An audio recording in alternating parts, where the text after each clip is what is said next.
Donald Trump, effectivement, ses tweets sont pas très flatteurs pour la France, on est bien d'accord, mais l'accueil que nos alliés ont reçu du président Macron pour ces commémorations du centenaire est quand même incroyable. Je rappelle quand même que le président Macron n'a pas interrompu ses vacances pour se rendre à Amiens, qui est sa ville, qui était la commémoration des batailles d'Angleterre. On avait quand même le prince héritier d'Angleterre, on avait Theresa May, je crois, lui il était à Brégançon.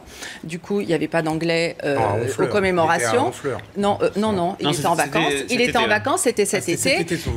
Il accueille les alliés de la guerre de 14, de la guerre de 40, en disant qu'il se méfie d'eux et qu'il veut construire une armée parce qu'il se méfie d'eux. C'est quand même incroyable. Et je me permets juste de vous rappeler que pendant ces manifestations, on a eu nos alliés, je pense aux Serbes par exemple, qui étaient au banc.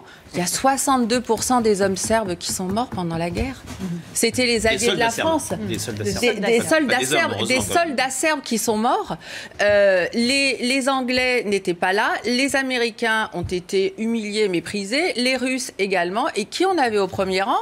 On avait, Mme Merkel, dont acte, mais c'était quand même pas tout à fait nos amis à cette époque-là. On avait Erdogan. Mais quelle est cette visibilité ? Et je rappelle qu'entre-temps, quand même, notre président de la République a trouvé le moyen de se fâcher avec tout le monde en Europe.